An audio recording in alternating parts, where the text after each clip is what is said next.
Hello students, welcome you all to my YouTube channel को subscribe करें और subscribe button के सामने जो बेल आइकन है उसको प्रेस करें ताकि आप कोई भी अपडेट्स ना मिस करें। आज के इस वीडियो में हम छठी कक्षा के हिस्ट्री बुक का चैप्टर 2 पढ़ेंगे जिसका नाम है from hunting gathering to growing food. So as usual there is a question at the beginning of this chapter, and the question is by Tushar's train journey. Tushar was going from Delhi to Chennai for his cousin's wedding.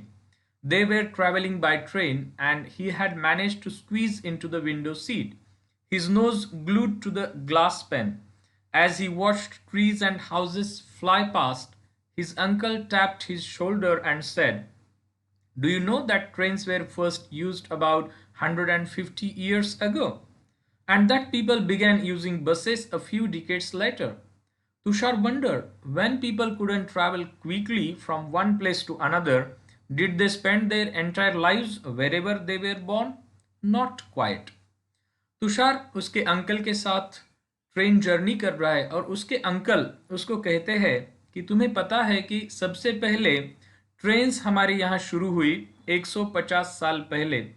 तो तुषार के मन में एक प्रश्न आता है कि जब लोगों को मीन्स ऑफ ट्रांसपोर्टेशन नहीं थे, जब व्हीकल्स नहीं थे, ट्रेन्स नहीं थे, बसेस नहीं थी, तो लोग क्या एक जगह से दूसरी जगह ट्रैवल करते थे? तो फिर कैसे करते थे, या फिर एक ही जगह पर वो रुकते थे? ओके, तो ये प्रश्न उसके मन में आता है। तो अभी हमारे भी मन में जब हम हिस्ट्री पढ़ते हैं तो हमारे भी मन में पहले ये प्रश्न आता है कि तो जो पहले आदमी थे, ओके, जो आदमी थे बहुत पहले ज़माने में, तो वो क्या ट्रैवलिंग करते थे, एक जगह से दूसरी जगह जाते थे? बिल्कुल। इसी प्रश्न का उत्तर जानने के लिए हम ये चैप्टर 2 पढ़ेंगे, from hunting gathering to growing food. कैसे ह्यूमन एवोल्यूशन हुई, कैसे हंटिंग गैदरिंग ये जो स्टेज थी ह्यूमन इवोल्यूशन में, इससे आगे बढ़कर आदमी फार्मर बना, किसान बना, फार्मिंग करने लगा, खेती करने लगा। बिल्कुल इस पर इस चैप्टर में फोकस करेंगे। The earliest people, why were they on the move? We know about people who lived in the subcontinent as early as 2 million years ago.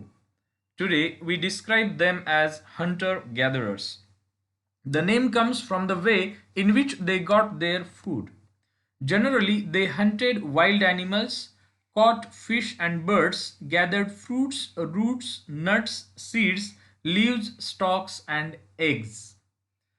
तो 2 मिलियन ईयर्स एगो यानी कि 20 लाख साल पहले सब कॉन्टिनेंट में, यानी कि जो हमारा इंडियन सब कॉन्टिनेंट है, भारतीय उपमहाद्वीप है, तो इस सब कॉन्टिनेंट में जो लोग रहते थे उनको हंटर गैदरर्स कहा गया है। क्यों उनको हंटर गैदरर्स कहा गया है? जैसे कि ये नेम सजेस्ट करता है, वो हंटर्स थे, वो शिकारी थे, वो जानवरों की शिकार करते थे, जंगली जानवरों की शिकार करते थे, मछली पकड़ते थे, पंछी बर्ड्स पकड़ते थे, और वो गैदर करते थे, क्या इकट्ठा करते थे? Fruits, roots, nuts, seeds, leaves, stalks and eggs. क्यों? उनके खाने के लिए वो हंटिंग पर और गैदरिंग पर निर्भर थे। बस उनकी आजीविका के लिए ये दोनों काम वो करते थे, हंटिंग का और गैदरिंग का, इसलिए उनको हंटर गैदरर कहा गया है। Hunter gatherers moved from place to place. There are many reasons for this. वो एक जगह रुकते नहीं थे, एक जगह से दूसरी जगह वो ट्रैवल करते थे, माइग्रेट करते थे। क्यों करते थे? तो रीजंस दिए गए हैं। First reason, if they had stayed at one place for a long time, they would have eaten up all the available plant and animal resources. Therefore, they would have had to go elsewhere in search of food. पहला तो reason ये है कि अगर वो एक ही जगह पर रुकते तो जितने भी वहां एनिमल रिसोर्सेस थे, प्लांट रिसोर्सेस थे, ओके, जिनका वो उपयोग उनके आजीविका के लिए यानी कि उनके लिविंग के लिए करते थे, अगर वो एक ही जगह रुकते तो एक दिन वो सब खाना खत्म होता, इसलिए वो एक जगह से दूसरी जगह ट्रैवल करते थे। दूसरा रीजन ये था, second, animals move from place to place either in search of smaller prey or in the case of deer and wild cattle in search of grass and leaves. That is why those who hunted them had to follow their movements. दूसरा reason ये था कि ये hunters थे और जिन जानवरों की ये शिकार करते थे वो जानवर भी उनके खाने के लिए एक जगह से दूसरी जगह वो ट्रैवल करते थे, माइग्रेट करते थे, तो इसीलिए भी इनको माइग्रेट करना पड़ता था। ये दूसरा रीजन था। Third, plants and trees bear fruit in different seasons. So, people may have moved from season to season in search of different kinds of plants. तो ये गैदरर थे, यानी कि ये फ्रूट्स रूट्स वगैरह इकट्ठा करते थे। तो जो प्लांट्स यानी कि वनस्पति थे, उनको जो फल लगते थे वो अलग अलग सीजन में लगते थे।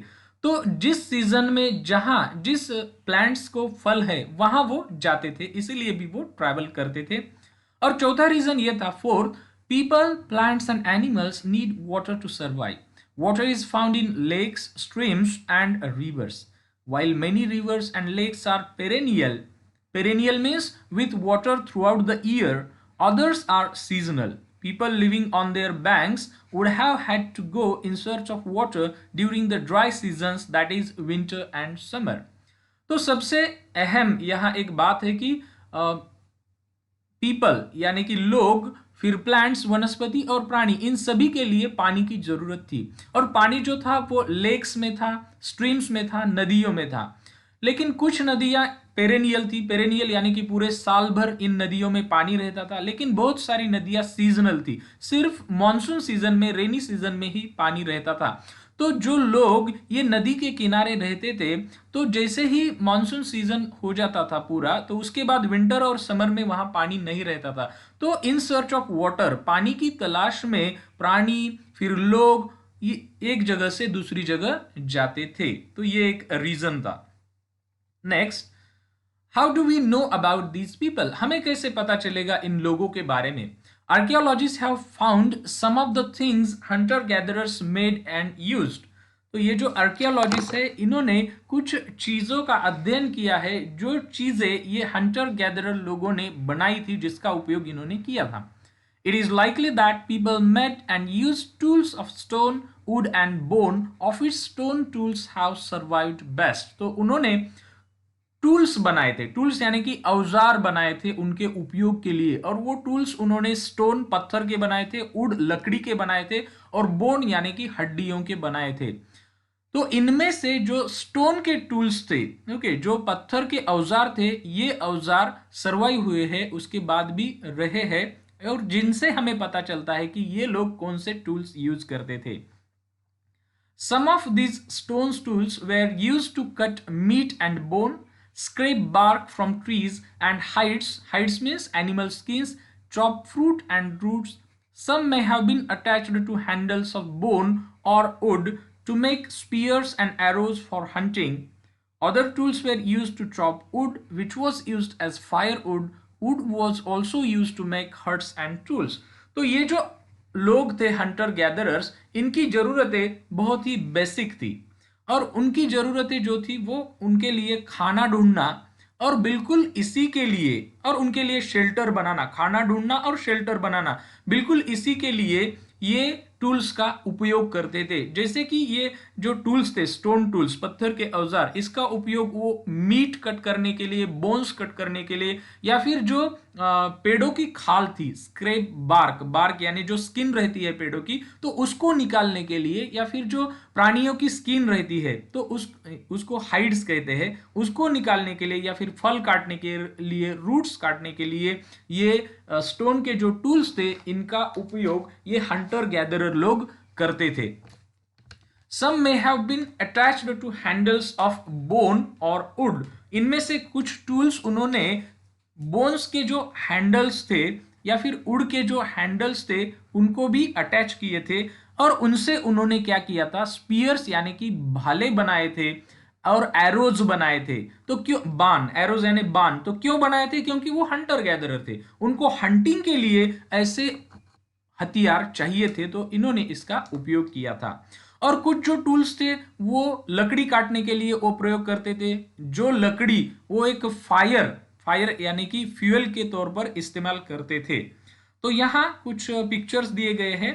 स्टोन टूल्स में also have been used for stone tools का प्रयोग किसी लिए किया जाता था। यहाँ दो पिक्चर दिए हैं। एक पिक्चर में आप देख सकते हो कि एक ये स्टोन टूल है और इसका उपयोग digging the ground to collect edible roots, तो जमीन खोदने के लिए, क्योंकि जमीन में जो एडिबल रूट्स थे तो उनको निकालने के लिए किया जाता था। और दूसरा जो ये चित्र दिया है, ये स्टोन टूल है stitching clothes made out of animal skin. तो पहले के जमाने में जो कपड़े बनाए जाते थे वो प्राणियों की स्किन से बनाए जाते थे, और वो स्किन स्टिच करने के लिए, सिलाने के लिए वो ऐसे पत्थर के औजार का प्रयोग करते थे। Choosing a place to live in. Look at map 2 below. All the places marked with red triangles are sites from which archaeologists have found evidence of hunter-gatherers. Into bracket, hunter-gatherers lived in many more places, only some are shown on the map. Many sites were located near sources of water such as rivers and lakes. तो अभी हम ये map देखते हैं, और इस map में जो रेड ट्रायंगल से प्लेसेस मार्क की गई है, तो यहाँ हंटर गैदरर्स लोग रहते थे। जैसे कि आप ये प्लेस देख सकते हो, भीमबेटका। ओके, भीमबेटका ये प्लेस है, तो यहाँ हंटर गैदरर रहते थे। फिर कर्नूल केव्स एक प्लेस है, ये भी रेड ट्रायंगल से मार्क की गई है, तो यहाँ हंटर गैदरर रहते थे। और एक प्लेस है हुंसगी, तो यहाँ भी हंटर गैदरर्स रहते थे। तो ये जो तीनों प्लेसेस है, भीमबेटका, हुंसगी और कर्नूल केव्स, तो इसके बारे में अभी हमें और ज्यादा जानकारी लेनी है।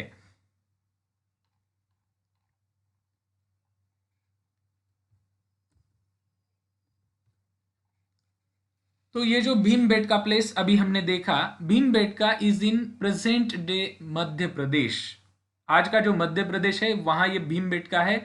This is an old site with caves and rock shelters. यहाँ क्या है, यहाँ केव्स है, गुफाएं हैं और रॉक शेल्टर्स है।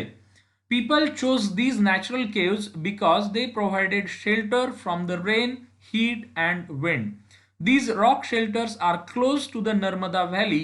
Can you think of why people chose to live here? तो ये जो रॉक शेल्टर है, ये जो केव्स है, ये बिल्कुल नर्मदा वैली के नजदीक है। उन्होंने ये प्लेस इसलिए चूज की क्योंकि नर्मदा नदी वहां से बहती थी, इसका पानी भी उनको मिल सकता था। और फिर ये जो लोग थे ये स्टोन टूल्स का प्रयोग करते थे, पत्थर के औजारों का, और उनको वहां पत्थर भी आसानी से मिल सकता था जिससे वो औजार बना सके। As stone tools were important, people tried to find places where good quality stone was easily available. तो जहां अच्छे क्वालिटी का पत्थर मिलता था, ऐसी ही जगह पर रहना इन लोगों ने पसंद किया। यहां एक पेंटिंग दी गई है, उसके नीचे लिखा है अ painting from a rock shelter, describe the painting. Okay, तो ये जो रॉक शेल्टर है, तो इन रॉक शेल्टर में, केव्स में ऐसी एक पेंटिंग मिली है। तो एक जानवर है और उसके पीछे एक आदमी भाग रहा है उसकी शिकार करने के लिए। Rock paintings and what they tell us, तो उन जमाने में लोगों ने ऐसी पेंटिंग्स केव्स में निकाली है, तो उनसे हमें पता चलता है कि उन दिनों लोगों का जीवन कैसा था। Many of the caves in which these early people lived have paintings on the walls. Some of the best examples are from Madhya Pradesh and southern Uttar Pradesh. तो ऐसी जो पेंटिंग्स मिली है केव्स में, एक तो मध्य प्रदेश में मिली है या फिर सदर्न दक्षिण उत्तर प्रदेश के इलाकों में मिली है। These paintings show wild animals drawn with great accuracy and skill. बहुत ही accuracy से और skill से ये प्राणी पेंटिंग्स में निकाले हैं।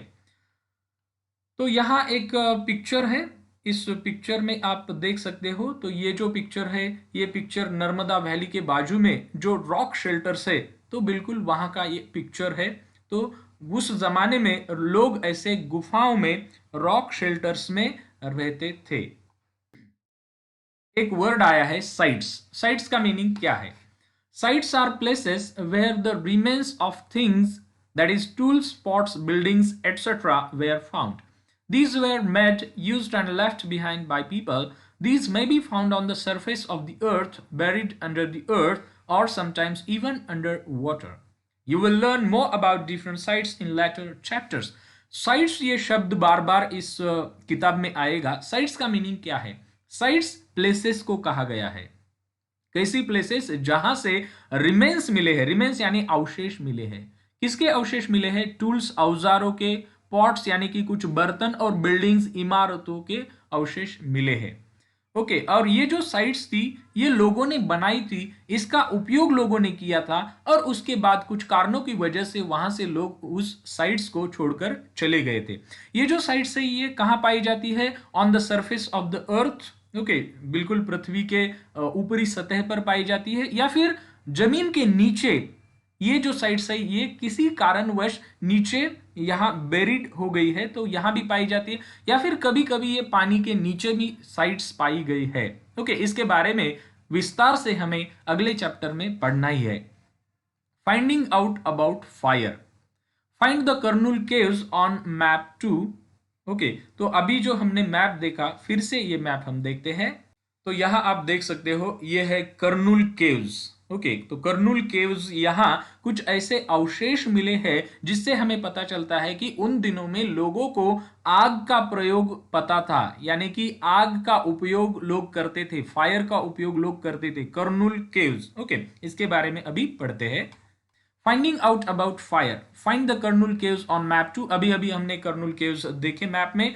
Traces of ash have been found here. वहां कर्नूल केव्स के बाजू में राख मिली है, ऐश मिली है। तो इसका क्या मतलब है? This suggest that people were familiar with the use of fire. Fire could have been used for many things, as a source of light, to roast meat and to scare away animals. तो उन दिनों के लोगों को fire का प्रयोग पता था, फायर का, आग का उपयोग पता था, और वो आग खाना पकाने के लिए, जैसे कि टू रोस्ट मीट, यानी कि जो मीट था, मांस था, उसको पकाने के लिए उसका प्रयोग करते थे, रोशनी के लिए प्रयोग करते थे, और जो जंगली जानवर है उनको डराने के लिए भी इस आग का लोग प्रयोग करते थे। What do we use fire for today? The most important use is we use fire for cooking. Names and dates. तो ये यहाँ एक इंपॉर्टेंट बात है, ये अब हमें सीखनी है। तो ये जो पुराने जमाने में लोग रहते थे, ये जो एजेस थे, इनको कुछ नाम दिए गए हैं आर्कियोलॉजिस्ट ने। Archaeologists have given lengthy names for the time that we are studying. They call the earliest period the Paleolithic. This comes from two Greek words, paleo meaning old and lithos meaning stone. The name points to the importance of finds of stone tools. The Paleolithic period extends from 2 million years ago to about 12,000 years ago. This long stretch of time is divided into the lower, middle, and upper Paleolithic. This long span of time covers 99% of human history. तो archaeologist ने ये जो time है जिसका हम अभ्यास कर रहे हैं, इसको नाम दिए गए हैं, और सबसे पहला जो पीरियड है उसको उन्होंने पैलियोलिथिक एज कहा गया है। पैलियोलिथिक, ये जो शब्द है ये ग्रीक वर्ड्स पैलियो, जिसका पैलियो का मीनिंग है ओल्ड यानी कि पुराना, और लिथोस का मीनिंग है स्टोन यानी कि पत्थर। तो पैलियो लिथोस, इससे हुआ पैलियोलिथिक। अभी ये जो नाम है पैलियोलिथिक, इससे हमें ये पता चलता है कि उन दिनों जो स्टोन टूल्स थे, पत्थर के औजार थे, वो उन दिनों लोगों को बहुत इंपॉर्टेंट थे। ये जो पैलियोलिथिक पीरियड है, तो अगर हम इसका टाइम पीरियड देखा जाए तो 2 मिलियन ईयर्स एगो, यानी कि 20 लाख साल पहले से 12,000 साल पहले तक, 12,000 ईयर्स एगो तक ये पैलियोलिथिक पीरियड है। अभी ये जो लंबा ऐसा पीरियड है ये डिवाइड किया गया है लोअर पैलियोलिथिक, मिडिल पैलियोलिथिक या फिर अपर पैलियोलिथिक। ये 3 फेजेस में डिवाइड किया गया है। और ये जो पूरा पैलियोलिथिक एज है, जो मानव का पूरा इतिहास है, तो वो इतिहास का 99% इतिहास जो है वो पैलियोलिथिक एज में ही है। Okay, so the most important age for our study. The period when we find environmental changes beginning about 12,000 years ago till about 10,000 years ago is called the Mesolithic. Mesolithic means middle stone. Okay. Stone tools found during this period are generally tiny and are called microliths. Microliths were probably stuck onto handles of bone or wood to make tools such as saws and sickles. At the same time, older varieties of tools continued to be in use. तो जो Palaeolithic as है उसके बाद जो as आता है वो है मेसोलिथिक एज। अभी ये जो मेसोलिथिक एज है, ये मेसोलिथिक एज मिडल एज है। ओके, क्योंकि इसके बाद और एक एज है, और इसका जो टाइम पीरियड है वो है 12,000 ईयर्स एगो टिल अबाउट 10,000 ईयर्स एगो। इस जमाने में जो स्टोन टूल्स मिले हैं, पत्थर के औजार मिले हैं वो बहुत छोटे थे, टाइनी थे, क्योंकि लोगों को अब इसका प्रयोग करना आता था।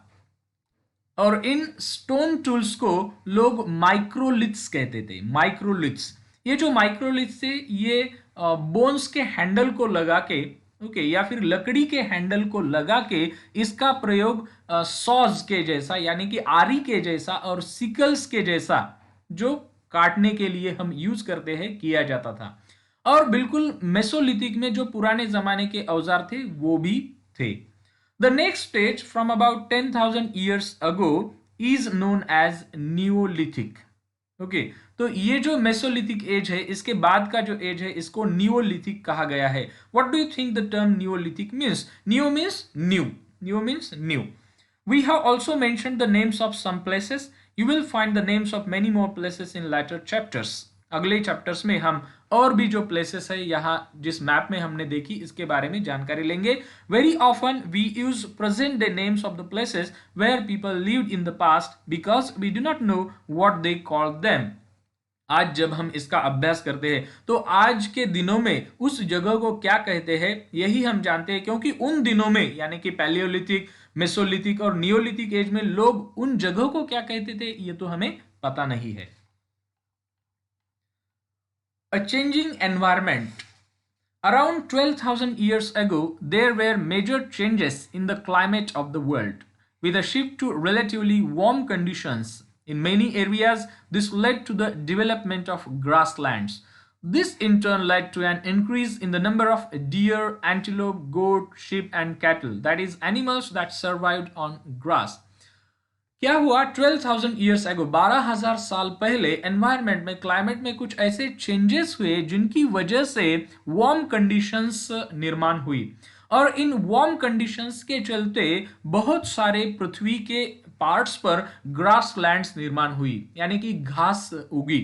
और फिर ग्रासलैंड्स के निर्माण होने से इसका असर ऐसे हुआ कि ये जो कुछ ग्रास पर जिनकी आजीविका थी, घास पर जिनकी आजीविका थी, ऐसे जो प्राणी थे जिनमें डियर, एंटीलोप, गोट, शीप और बाकी कैटल थे, तो इनकी तादाद बहुत ज्यादा बढ़ने लगी। अब देखो इसका परिणाम क्या हुआ। Those who hunted these animals now followed them, learning about their food habits and their breeding seasons. It is likely that this helped people to start thinking about herding and rearing these animals themselves. Fishing also became important.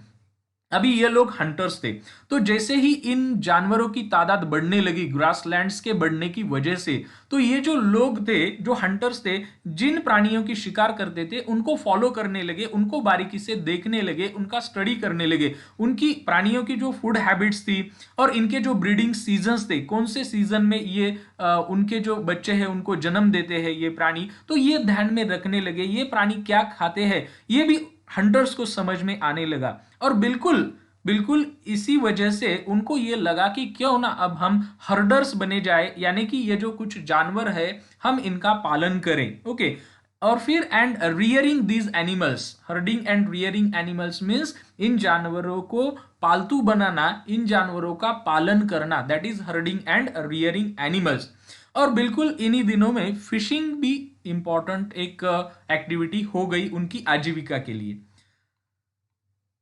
The beginning of farming and herding. Okay, तो Hunter gatherers से उसके बाद जैसे environment changes हुए और warm conditions हुई, grassland का निर्माण हुआ, फिर ग्रास पर जिनकी आजीविका थी ऐसे प्राणियों की तादाद बढ़ गई, संख्या बढ़ गई, और उसके बाद ये हंटर्स गैदरर्स को लगा कि ये जो प्राणी है तो ये प्राणी हम हर्ड यानी कि पाल सकते हैं। और फिर फार्मिंग का भी इनको कैसे पता चला अभी इस पार्ट में हम देखेंगे। This was also a time when several grains-bearing grasses, including wheat, barley, and rice, grew naturally in different parts of the subcontinent. Men, women, and children probably collected these grains as food and learnt where they grew and when they ripened. This may have led them to think about growing plants on their own. In this way, people became farmers. बिल्कुल इसी समय क्या हुआ, कुछ grain bearing grasses, कुछ ऐसे घास थी जिनको ग्रेन्स लगते थे यानी कि धान लगता था। तो ये जो ग्रासेस थे इनमें से व्हीट गेहूं का था, बार्ली का था और फिर राइस का भी था। तो नेचुरली ये नेचर में आते थे बहुत सारी जगहों पर इस सब कॉन्टिनेंट में। तो जो लोग थे यानी कि पुरुष, स्त्रियां और बच्चे थे। तो इन्होंने क्या किया, वो ग्रेन्स जो थे वो ग्रेन्स इकट्ठा करना शुरू किया और उनका प्रयोग खाने के लिए वो करने लगे। और इसी से उनको ये आइडिया आया कि क्यों ना इसको उगाए जाए, और फिर ये उगाने लगे। और फिर इनको बिल्कुल इसी तरह से फार्मिंग का पता चला। ओके, ऐसे ही इन्होंने प्लांट्स ये ग्रो किए होंगे और इसी वजह से उनको फार्मिंग का पता चला और वो हंटर गैदरर से फार्मर बने, हंटर गैदरर से फार्मर बने, किसान बने। People could also attract and then tame animals by leaving food for them near their shelters. The first animal to be tamed was the wild ancestor of the dog. Later, people encouraged animals that were relatively gentle to come near the camps where they lived. These animals, such as sheep, goat, cattle, and also the pig, lived in herds and most of them ate grass. Often, people protected these animals from attacks by other wild animals. This is how they became herders. जैसे ही लोग किसान बने, farmers बने, तो उनको लगा कि ये जो जंगली प्राणी है, इनमें से कुछ जंगली प्राणियों को पालतू बनाना चाहिए, इनकी टेमिंग करनी चाहिए। तो इन्होंने क्या किया, जहां वो प्राणी रहते थे उनके शेल्टर के सामने उन प्राणियों के लिए खाना रखा, जिससे कि वो प्राणी अट्रैक्ट हो जाए। सबसे पहले जो वाइल्ड एनिमल टेम किया गया वो था डॉग। ओके, वो कुत्ता था। और फिर पीपल एनकरेज्ड एनिमल्स, जो कि ऐसे प्राणी थे जो कि जरा शांत थे, जेंटल थे। तो वो प्राणी, ये लोग जहां रहते थे उनके कैंप्स के नजदीक आने लगे और इनमें से जो जेंटल प्राणी थे, जो शांत स्वभाव के प्राणी थे, उनमें से शिप और गोट और कुछ कैटल और पिग्स, जो कि हर्ड्स में यानी कि ग्रुप्स में रहते थे और जो घास खाते थे। तो इनको धीरे धीरे इन लोगों ने पालतू बनाना शुरू किया। और अगर इन प्राणियों के ऊपर दूसरे कोई जंगली प्राणी अटैक करते थे तो इन प्राणियों को ये जो लोग थे वो जंगली प्राणियों से बचाते थे। तो बिल्कुल इसी तरह से इन्होंने टेमिंग यानी कि जानवरों को पालना भी शुरू किया। Can you think of any reasons why the dog was perhaps the first animal to be tamed? Okay, तो इसका आंसर आप थिंक कर सकते हो। डोमेस्टिकेशन। अभी डोमेस्टिकेशन ये जो प्रोसेस है, एग्जैक्टली ये प्रोसेस क्या है ये हम समझते हैं।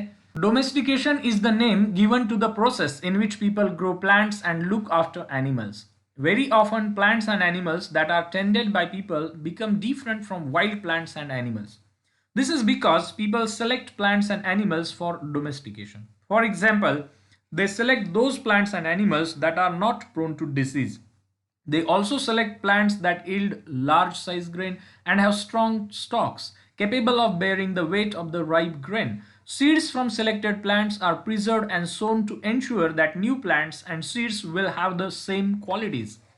तो डोमेस्टिकेशन एक प्रोसेस है जिस प्रोसेस से लोग क्या करते थे, प्लांट्स उगाते थे और जानवरों की देखभाल करते थे।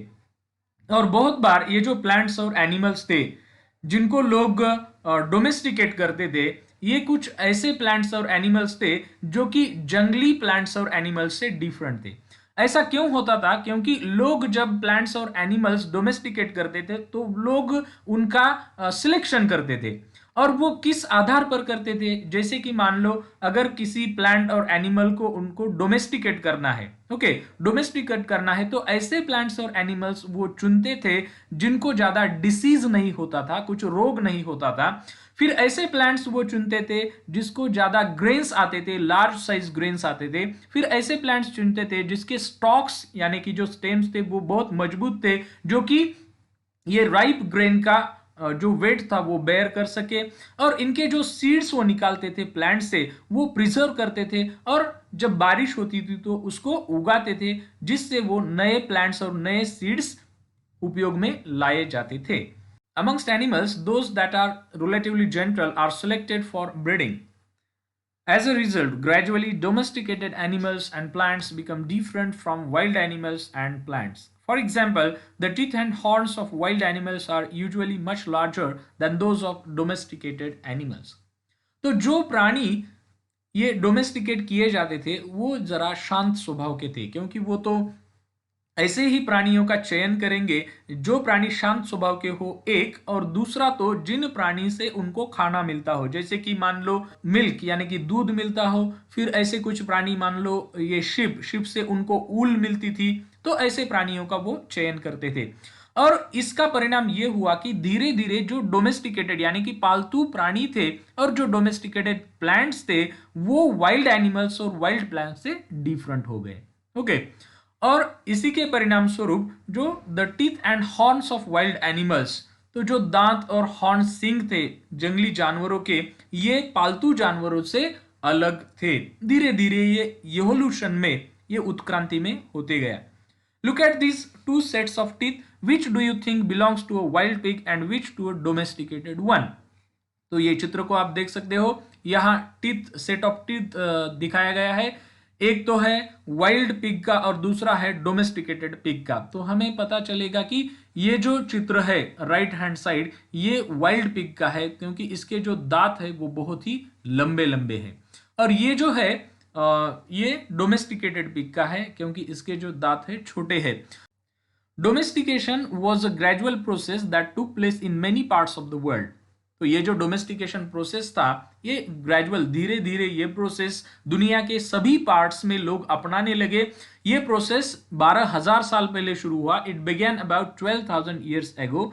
Virtually all the plant and animal produce that we use as food today is a result of domestication. और बिल्कुल ये डोमेस्टिकेशन का ही परिणाम है कि आज हम जितना भी प्लांट प्रोड्यूस और एनिमल प्रोड्यूस हमारे उपयोग में लाते हैं, वो सब परिणाम डोमेस्टिकेशन प्रोसेस का ही है। अगर उन लोगों ने उस समय में प्लांट्स और एनिमल्स को डोमेस्टिकेट नहीं किया होता तो आने वाले दिनों में हम जो ये प्लांट और एनिमल प्रोड्यूस का उपयोग करते हैं तो वो हम शायद ही कर सकते थे।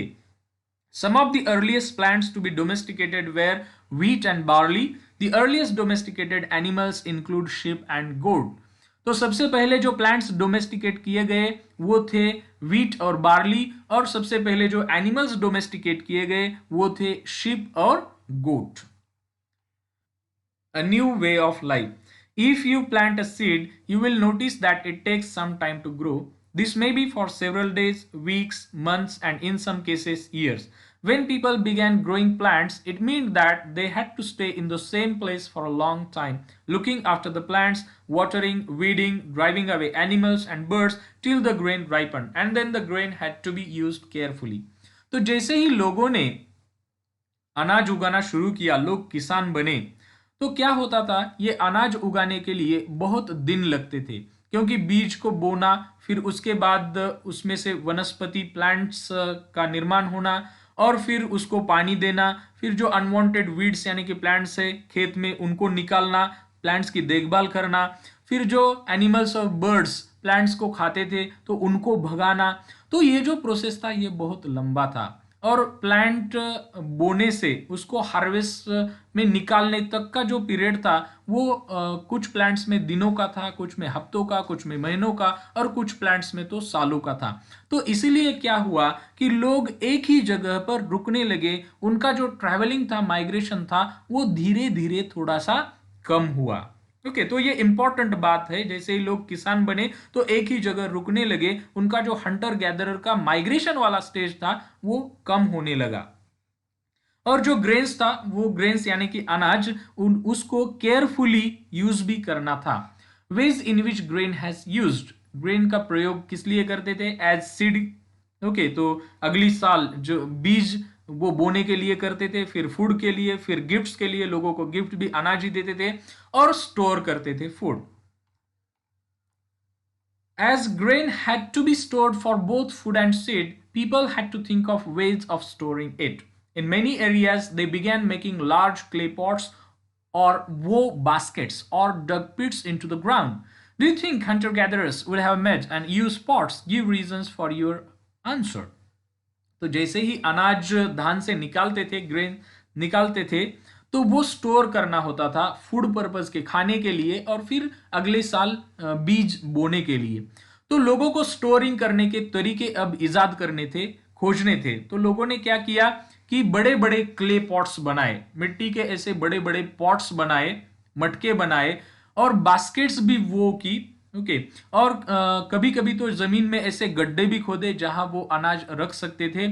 और जो हंटर गैदरर थे इनको ऐसा कुछ करने की जरूरत नहीं थी, क्योंकि हंटर गैदरर को अनाज ऐसा स्टोर करने की जरूरत ही नहीं थी, इसलिए उन्होंने पॉट्स नहीं यूज किए। Storing animals. Animals multiply naturally. Besides, if they are looked after carefully, they provide milk, which is an important source of food, and meat whenever required. In other words, animals that are reared can be used as a store of food.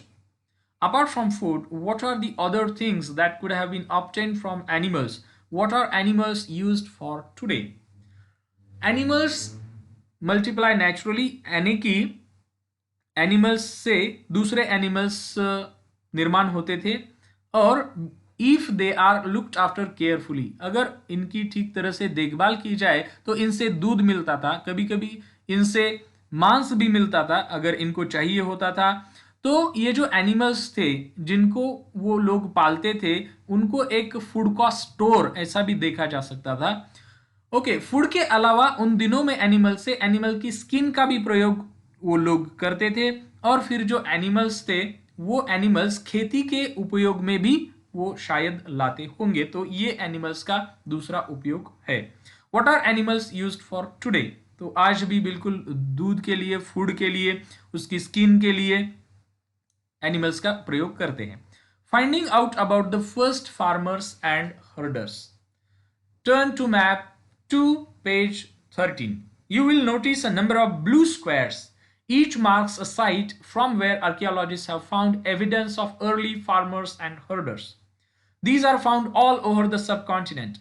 Some of the most important ones are in the northwest, in the present day Kashmir, and in the east and south India. Okay. तो अभी हम map 2 देखते हैं page number 13 पर।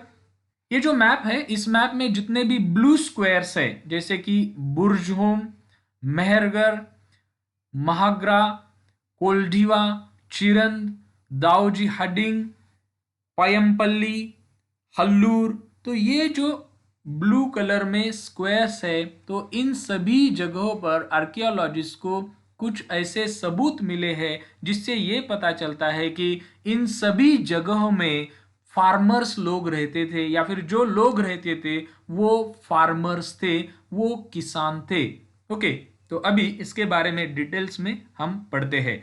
आप एक बात notice कर लो कि ये जितनी भी ज्यादातर जगह है या तो नॉर्थ इंडिया में है, नॉर्थ के साइड में है, या फिर ये नॉर्थ ईस्ट में है, या फिर ये साउथ में है जैसे कि पायमपल्ली और हल्लूर। अभी हमने मैप देखा और उस मैप में जितने भी ब्लू स्क्वायर्स है वो सभी ऐसे साइट्स है जहां से आर्कियोलॉजिस्ट को ऐसे सबूत मिले हैं कि वहां अर्ली फार्मर्स, किसान और जो हर्डर्स यानी कि जो जानवरों को पालते थे ऐसे लोग वहां रहते थे, ऐसे सबूत मिले हैं। और ये जो सभी प्लेसेस है ये सभी सब कॉन्टिनेंट, उपमहाद्वीप पर पाई गई है। और इनमें से जो मोस्ट इंपॉर्टेंट है वो नॉर्थ वेस्ट में है और प्रेजेंट डे कश्मीर में है, कुछ ईस्ट में है और कुछ साउथ इंडिया में है। To find out whether these sites were settlements of farmers and herders, scientists study evidence of plants and animal bones. One of the most exciting finds includes a remains of burnt grain. These may have been burnt accidentally or on purpose. Scientists can identify these grains, and so we know that a number of crops were grown in different parts of the subcontinent. They can also identify the bones of different animals. तो ये जो sites है यहाँ से जो अवशेष मिलते हैं तो वो अवशेष फार्मर्स यानी कि किसान और हर्डर्स के हैं। ये पता करने के लिए साइंटिस्ट जो सबूत मिलते हैं प्लांट्स और एनिमल्स के जो अवशेष है तो उन सबूतों के आधार पर वो ये निश्चित करते हैं कि वो लोग सही में किसान थे या फिर हर्डर्स थे। ओके, तो एक ऐसी ही एक्साइटिंग फाइंडिंग हुई है जिनमें से ऐसे कुछ अनाज मिले हैं जो जले हुए हैं। ओके, अभी ये जो अनाज है या फिर एक्सीडेंटली जले होंगे या फिर पर्पसफुली उन्होंने जलाए होंगे। तो इस अनाजों का, इस ग्रेन्स का साइंटिस्ट अभ्यास करते हैं और उनको पता लगता है कि उन दिनों में कौन से क्रॉप्स वहां उगाए जाते थे। और जो प्राणियों के बोन्स, हड्डियां मिलती है तो उनसे वो पता करते हैं कि उन दिनों में कौन से ऐसे प्राणी थे जिनको लोग पालते थे और जिनका उपयोग वो खाने में करते थे। towards a settled life. Archaeologists have found traces of huts or houses at some sites. Archaeologist को कुछ साइट्स पर हट्स और हाउसेस के ऐसे निशान मिले हैं, सबूत मिले हैं, जिनसे उन्हें पता चलता है कि उन दिनों में लोगों ने उनकी हट्स यानी कि झोपड़ियां बनाई थी, हाउसेस घर भी बनाए थे। अभी क्या हुआ कि हंटर गैदरर्स से लोग फिर फार्मर्स बने, किसान बने, और जैसे ही वो किसान बने उनको अनाज उगाने के लिए एक ही जगह पर ज्यादा दिन रुकना पड़ता था। इसीलिए उन्होंने उनके घर बनाए, हाउसेस बनाए, हट्स बनाए, और इनके जो कुछ अवशेष मिलते हैं वो बुर्ज होम, ये बुर्ज होम अभी हम मैप में देखते हैं। तो यहां आप देख सकते हो आज का जो कश्मीर का एरिया है, यहां बुर्ज होम है। ओके, तो बिल्कुल इस बुर्ज होम में साइंटिस्ट को, आर्कियोलॉजिस्ट को ऐसे सबूत मिले हैं जिनसे पता चलता है कि उन दिनों में इस इलाके में लोगों ने उनके घर बनाए थे, झोपड़ियां भी बनाई थी। इसके बारे में डिटेल में हम पढ़ते हैं। तो Burzahom is in present day Kashmir. So there people built pit houses which were dug into the ground with steps leading into them. These may have provided shelter in cold weather. Archaeologists have also found cooking hearths both inside and outside the huts, which suggests that depending on the weather, people could cook food either indoors or outdoors. तो इस बुर्ज home में, जो कि आज के कश्मीर में है, archaeologist को पिट हाउसेस मिले हैं। पिट हाउसेस यानी कि जो जमीन में हाउसेस बनाए हैं, जमीन खोदकर नीचे जो हाउसेस बनाए जाते हैं, घर बनाए जाते हैं, उनको पिट हाउसेस कहते हैं। जिसको ऐसे कुछ स्टेप्स है, जो स्टेप्स आप नीचे उतरकर घर में आप जा सकते हो। ऐसा क्यों किया? क्योंकि जो कश्मीर है वहां बहुत सर्दी होती है, बहुत ठंड होती है, तो उस ठंड से बचने के लिए, कोल्ड वेदर से बचने के लिए उन्होंने जमीन में खोदकर नीचे घर बनाए। और आर्कियोलॉजिस्ट को यह भी पता चला है कि उन दिनों में लोगों ने वहां घर में और घर के बाहर चूल्हे भी बनाए थे, कुकिंग हर्थ यानी कि चूल्हे। वो घर के अंदर थे, घर के बाहर भी थे। इससे यह पता चलता है कि डिपेंडिंग अपॉन द वेदर, मौसम कैसा है, तो मौसम के हिसाब से वो या तो अंदर खाना पकाते थे या तो घर के बाहर खाना पकाते थे। Stone tools have been found from many sites as well. Many of them are different from the earlier Paleolithic tools, and that is why they are called Neolithic. These include tools that were polished to give a fine cutting edge, and mortars and pestles used for grinding grain and other plant produce. Mortars and pestles are used for grinding grain even today, several thousand years later. At the same time, tools of the Paleolithic types continued to be made and used, and remember, some tools were also made of bone. कुछ stone tools मिले हैं Burzahom site से। Burzahom site जहां पर किसान लोग घर और झोपड़ियां बना कर रहते थे। ये जो टूल्स मिले हैं ये पैलियोलिथिक टूल्स से अलग है और इनको नियोलिथिक टूल्स ऐसा कहा जाता है। ये जो टूल्स है ये ज्यादा पॉलिश्ड है और इनकी जो कटिंग एज है ये बहुत ही शार्प है, फाइन है।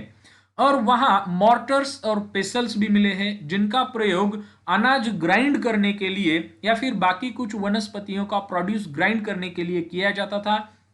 हमें यह जान के आश्चर्य होगा कि आज भी मॉर्टर्स और पेसल्स का उपयोग ग्राइंडिंग ग्रेन यानी कि ग्रेन ग्राइंड करने के लिए या फिर और कुछ ग्राइंड करने के लिए किया जाता है। ओके, इतने हजारों सालों बाद भी। At the same time, tools of the Paleolithic types continued to be made and used, और जैसे टूल्स पैलियोलिथिक एज में बनते थे बिल्कुल उस टाइप के टूल्स भी नियोलिथिक एज में थे। ओके, और कुछ टूल्स मिले हैं इस एज में, नियोलिथिक एज में, जो कि बोन से यानी कि हड्डियों से बने थे। तो यहाँ चित्र दिया गया है न्यू स्टोन टूल्स।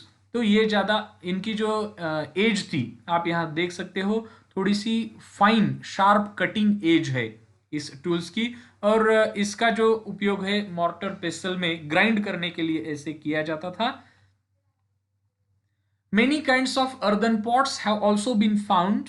तो मिट्टी के कुछ बर्तन भी मिले हैं। These were sometimes decorated and were used for storing things. और इन बर्तनों पर कुछ डेकोरेशन भी किया था और कुछ स्टोर करने के लिए इनका उपयोग करते थे। People began using pots for cooking food, especially grains of like rice, wheat and lentils that now became an important part of their life. तो लोग ये जो पॉट्स थे, मटके थे, इनका उपयोग खाना पकाने के लिए करते थे, जैसे कि राइस, व्हीट और लेंटिल्स। जो कि अब ये लोग किसान बने थे, इनके जीवन का ये एक इंपॉर्टेंट एस्पेक्ट था। तो यहाँ एक चित्र दिया गया है, आप देख सकते हो, ये जो है ये क्ले पॉट है, मिट्टी का बना हुआ पॉट है। Okay, what do you think could have been stored in this jar? तो बिल्कुल अनाज स्टोर करते थे, ग्रेन स्टोर करते थे। Besides, they began weaving cloth using different kinds of materials. For example, cotton that could now be grown. तो उसके बाद कॉटन उगाने जाने लगा और फिर उस कॉटन से वो वीविंग भी करने लगे, कपड़ा भी बनाने लगे। Did things change everywhere and all at once? Not quite. In many areas, men and women still continued to hunt and gather food, and elsewhere, people adopted farming and herding slowly over several thousand years. Besides, in some cases, people tried to combine these activities, doing different things during different seasons. तो क्या सभी जगह पर ऐसा बदलाव आया? बिल्कुल भी नहीं। कुछ जगहों पर लोग अभी भी हंटिंग और गैदरिंग करते थे, हंटर गैदरर्स ही थे, और कुछ जगह पर लोगों ने नए तरीके अपनाए थे जिससे वो खेती करने लगे थे, जिससे वो कुछ जानवर पालने लगे थे। ओके, चरवाहे बने थे, हर्डर यानी चरवाहे, जो जानवरों को पालता है और जानवरों के ऊपर ही उसकी आजीविका रहती है, उसको हर्डर कहते हैं। तो कुछ लोग फार्मर बने, कुछ लोग हर्डर बने, धीरे धीरे बहुत हजार सालों बाद।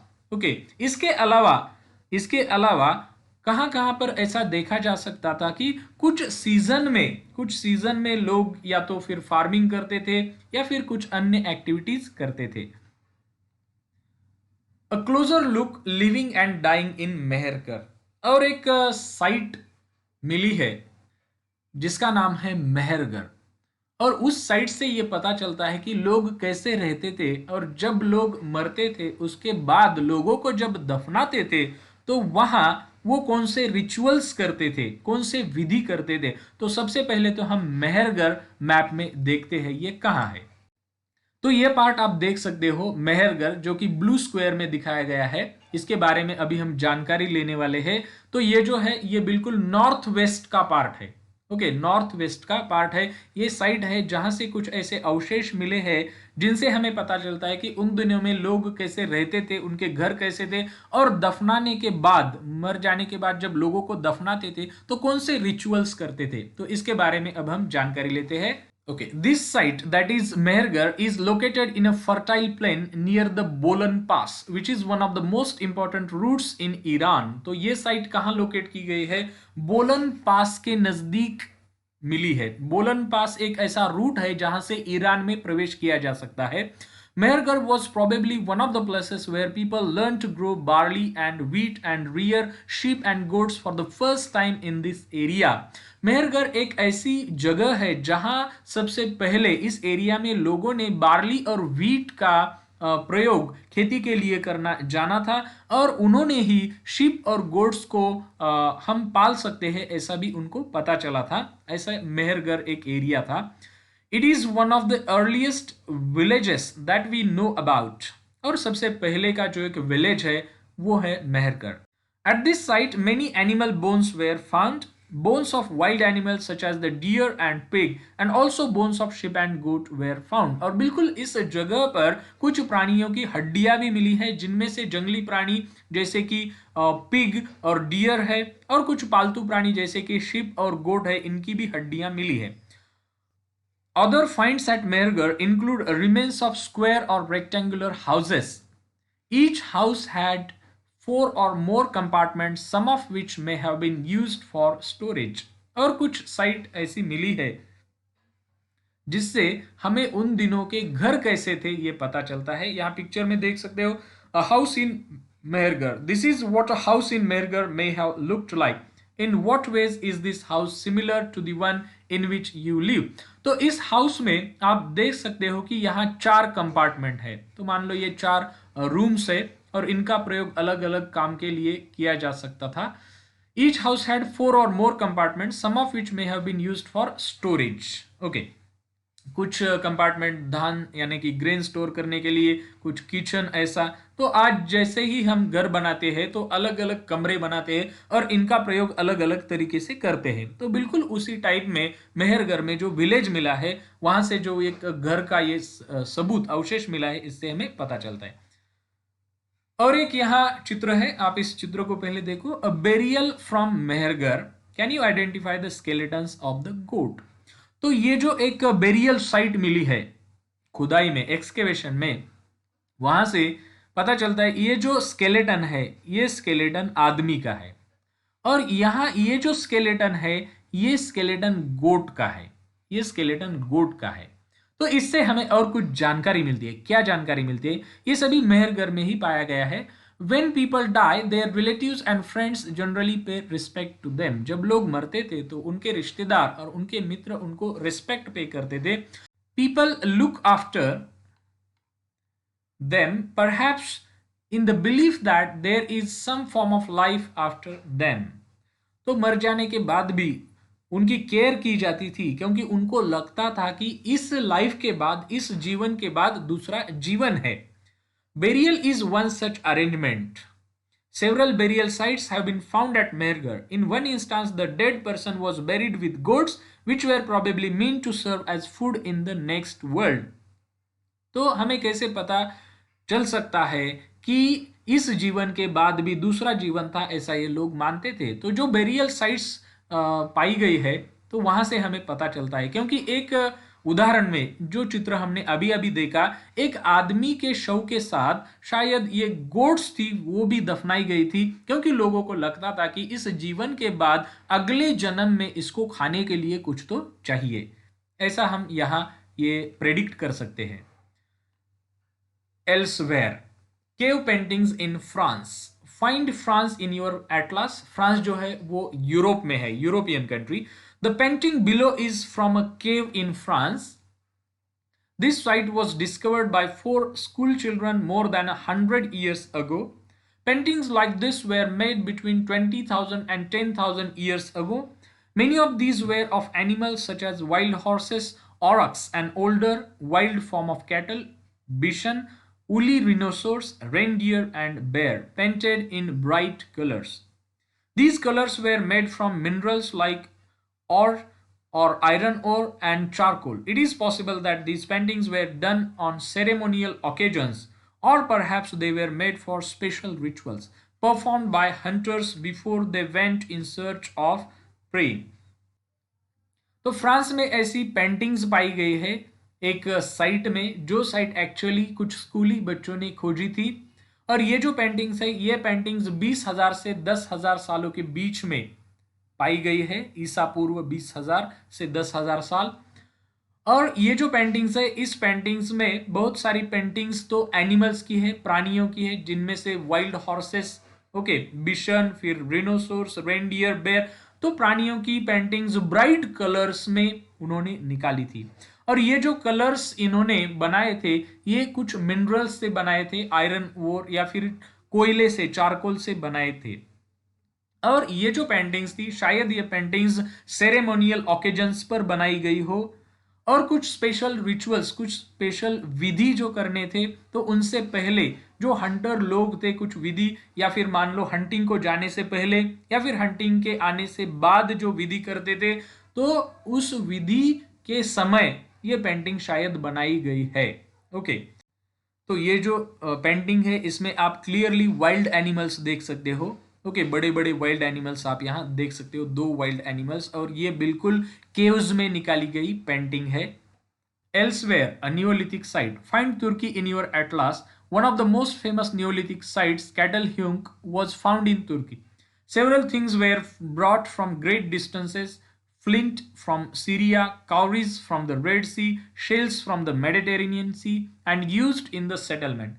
Remember, there were no carts. Most things would have been carried on the backs of pack animals such as cattle or by people. What do you think cowries and shells would have been used for? तो आज के तुर्की में और एक site, Neolithic site मिली है, जिस site का नाम है कैटल ह्यूंग। और यहाँ क्या पाया गया है? यहाँ बहुत सारी कुछ ऐसी चीजें पाई गई है, जैसे कि काउरीज है, ओके, जैसे कि शेल्स है, जैसे कि फ्लिंट है, ये सारी चीजें तुर्की में तो मिलती नहीं। तो ये जो फ्लिंट है ये सीरिया से लाया गया था, ये जो काउरीज है ये रेड सी से लाई गई थी, ये जो शेल्स है ये मेडिटेरेनियन सी से लाए गए थे, जिनका उपयोग उन दिनों के लोग सेटलमेंट में करते थे। उन दिनों में कार्ट्स तो नहीं थी, तो वो सब जो चीजें लोग इधर उधर से लाते थे वो सब प्राणियों के ऊपर लाद कर या फिर लोग उनके बैक पर ऐसे लाद कर वो लाते थे। और इनका प्रयोग किस लिए किया जाता था? काउरीज और शेल्स तो कुछ ऑर्नामेंट्स बनाने के लिए, कुछ डेकोरेटिव थिंग्स बनाने के लिए इनका प्रयोग किया जाता था। यहाँ कुछ कीवर्ड्स दिए गए हैं। हंटर गैदरर, तो हमने देखा कि सबसे पहले के जो लोग थे उनको हंटर गैदरर कहते हैं। साइट, साइट यानी ऐसी प्लेस होती है जहां आर्कियोलॉजिस्ट को कुछ ऐसे सबूत मिलते हैं पुराने जीवन के। हैबिटेशन, हैबिटेशन यहाँ जैसे लोग रहते हैं उसको हैबिटेशन कहते हैं। फैक्ट्री, फैक्ट्री यानी कि फैक्ट्री जहां से कुछ प्रोड्यूस होता हो। पैलियोलिथिक, पैलियोलिथिक जो सबसे पहले का टाइम पीरियड है उसको पैलियोलिथिक कहते हैं। मेसोलिथिक उसके बाद का टाइम पीरियड। माइक्रोलिथ्स, माइक्रोलिथ्स यानी कि जो छोटे छोटे ऐसे टूल्स बनते थे जो मेसोलिथिक एज में बनते थे उनको माइक्रोलिथ्स कहते थे, जो स्टोन टूल्स थे, पत्थर के टूल्स। डोमेस्टिकेशन, डोमेस्टिकेशन एक प्रोसेस है जिस प्रोसेस में प्राणियों को और फिर वनस्पतियों को अपने उपयोग के लिए केयर की जाती है, इनकी देखभाल की जाती है। फार्मर्स, किसान। हर्डर्स, हर्डर्स यानी कि जो चरवाए हैं जो जानवरों को पालते हैं उन पर उनकी आजीविका रहती है। न्यूलिथिक, न्यूलिथिक एज जो मेसोलिथिक के बाद आता है, न्यू यानी न्यू। बेरियल्स यानी कि जहां लोगों को दफनाया जाता है, ऐसी sites. Imagine you live in a rock shelter like the one shown on page 14 about 12,000 years ago. हमने रॉक शेल्टर देखा जो कि पेज 14 पर है। Your uncle is painting one of the inner walls of the cave and you want to help him. Will you mix the colors, draw the lines, fill in the colors? What are the stories he might tell you? तो imagine करो कि आप उस जमाने में रहते हैं और तुम्हारे अंकल जो है केव में पेंटिंग बना रहे हैं, तो आप कैसे मदद करोगे? ओके, तो यू कैन थिंक ऑफ, आप ये सोच सकते हैं। इसके बाद है let us recall, complete the sentences. Hunter gatherers chose to live in caves and rock shelters because, क्यों वो रॉक शेल्टर्स में रहते थे, इसका क्या रीजन था? Because they found protection from rains, winds and sunlight. Okay, तो उनको प्रोटेक्शन मिलता था रेन्स, विंड्स और सनलाइट से। Grasslands developed around dash years ago, grasslands का निर्माण कब हुआ? Around 12,000 years ago. Next question, why do people who grow crops have to stay in the same place for a long time? तो इसका सही answer है लोगों को एक ही जगह पर रहना पड़ता था जो लोग क्रॉप्स उगाते थे। क्यों ऐसा, इसका क्या रीजन था? When they plant a seed, it takes some time to grow. Depending on the type of seeds used, the time taken would vary from days, weeks, months, and years.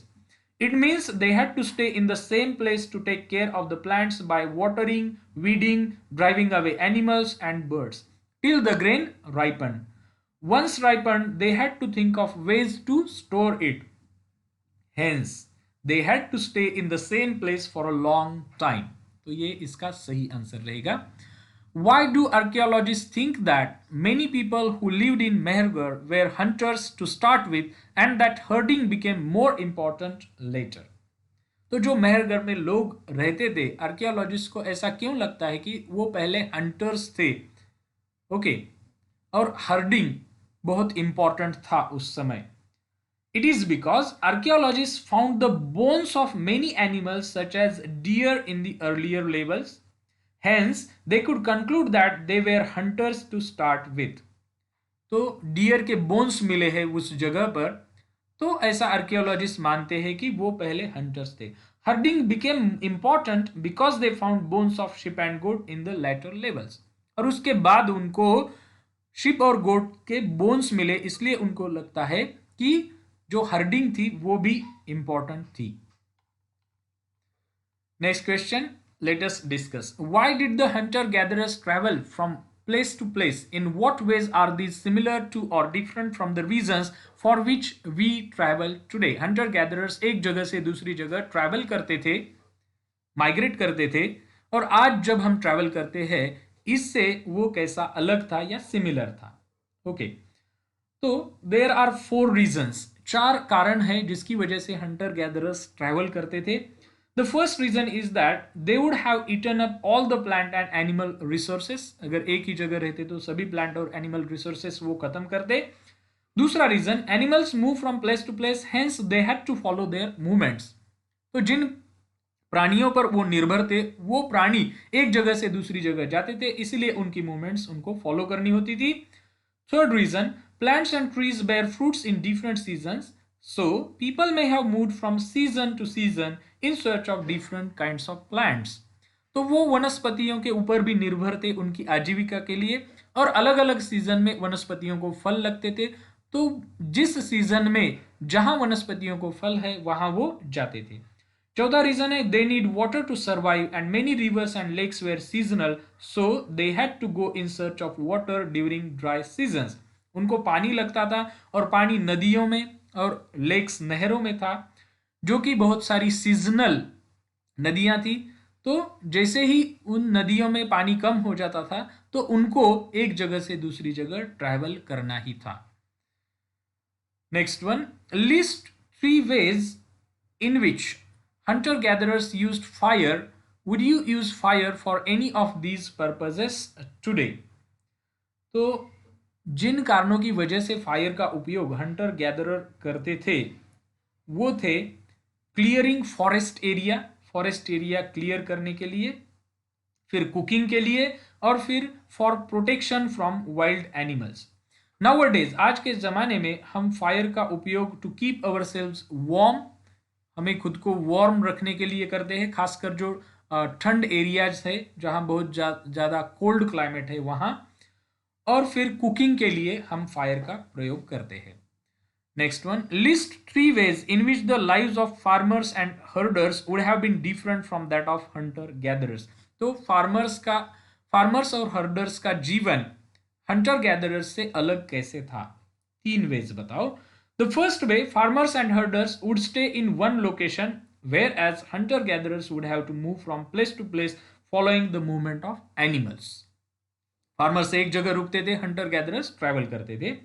Farmers and herders would stay in huts और houses, whereas hunter gatherers would stay in caves. Farmers houses में रहते थे, huts में रहते थे, whereas hunter gatherers would stay in caves. For farmers and herders the food source would be crops and domesticated animals like sheep, goat, whereas hunters would rely on wild animals as a source of food. Farmers के लिए जो food का source था वो थे कुछ crops और domesticated animals जैसे कि शिप और गोट, और हंटर्स के लिए जो फूड का सोर्स था वो वाइल्ड एनिमल्स ही थे. ओके, यहाँ कुछ इंपॉर्टेंट डेट्स दी गई है वो हम जानते हैं. द मेसोलिथिक पीरियड का जो समय है वो है 12,000 से 10,000 years ago. Beginnings of domestication जो कि अबाउट 12,000 ईयर्स एगो, 12,000 साल पहले शुरू हुई थी. Beginning of settlement at Mehrgarh में जो सेटलमेंट की बिगिनिंग हुई वो अबाउट 8,000 ईयर्स एगो हुई. और the beginning of the neolithic age वो 10,000 ईयर्स एगो हुआ. सो स्टूडेंट्स, आई होप कि आपको ये वीडियो अच्छा लगा होगा. अगर आपको वीडियो अच्छा लगा हो तो वीडियो लाइक कीजिए और अपने दोस्तों के साथ शेयर भी कीजिए. तो चलिए हम मिलते हैं अगले वीडियो में. Thank you.